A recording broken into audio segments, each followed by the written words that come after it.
మన శరీరములు అనిశ్చితాలు, అంటే అస్థిరములు. ఏ క్షణంలో మన శరీరం మనది కాకుండా పోతుందో తెలియదు. అంటే మనం ఎప్పుడు పోతామో మనకు తెలియదు కదా. రుద్రాక్ష శరీరం మీద ఉండగా మన ప్రాణం పోతే ఎట్టి పరిస్థితులలో నరకానికి వెళ్ళాం. యమకింకర దర్శనం కాదు, ఉత్తమ లోకాలకు వెళతాం. అందుకని శివపురాణంలో ఏం చెప్పారు?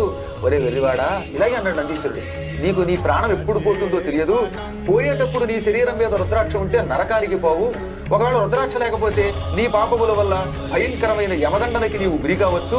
కాబట్టి సర్వకాల సర్వావస్థలలో నీ శరీరం మీద కనీసం ఒక్కటైనా రుద్రాక్ష ధరించు, దానివల్ల నీకు యమబాధ ఉండదు అని చెప్పాడు నందీశ్వరుడు.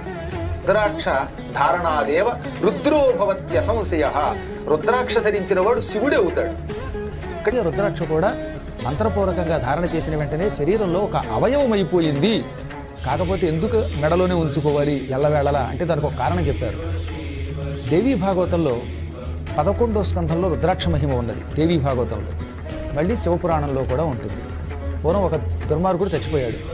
చచ్చిపోయిన తర్వాత వాడిని, ఆ పాపాత్ముడిని అనాథ శవం అని భావించి కట్టెలు కొట్టుకునేవాళ్ళు ఒక చోట పాతి పెట్టారు. వాడిని పాతి పెట్టగానే వాడి ప్రాణం తీసుకెళ్ళడానికి అక్కడికి యమకింకరులు వచ్చారు. అదే సమయంలో శివకింకరులు వచ్చారు. యమకింకరులు అన్నారు, వీడు పరమపాపాత్ముడు అండి, అందుకని మేము తీసుకెళ్ళడానికి వచ్చాం. పాతి పెట్టేదాకా ఆత్మని మాతో తీసుకెళ్ళకూడదు, మీరు పాతి పెట్టారు ఇక్కడ కొంతమంది కట్టెలు కొట్టుకునేవాళ్ళు, అందుకని వీడి ఆత్మని యమలో. మన శరీరములు అనిశ్చితాలు, అంటే అస్థిరములు. ఏ క్షణంలో మన శరీరం మనది కాకుండా పోతుందో తెలియదు. అంటే మనం ఎప్పుడు పోతామో మనకు తెలియదు కదా. రుద్రాక్ష శరీరం మీద ఉండగా మన ప్రాణం పోతే ఎట్టి పరిస్థితులలో నరకానికి వెళ్ళాం. యమకింకర దర్శనం కాదు, ఉత్తమ లోకాలకు వెళతాం. అందుకని శివపురాణంలో ఏం చెప్పారు? ఒరే వెర్రివాడా, ఇలాగే అన్నాడు నందీశ్వరుడు, నీకు నీ ప్రాణం ఎప్పుడు పోతుందో తెలియదు. పోయేటప్పుడు నీ శరీరం మీద రుద్రాక్ష ఉంటే నరకానికి పోవు. ఒకవేళ రుద్రాక్ష లేకపోతే నీ పాపముల వల్ల భయంకరమైన యమదండనకి నీవు గురి కావచ్చు.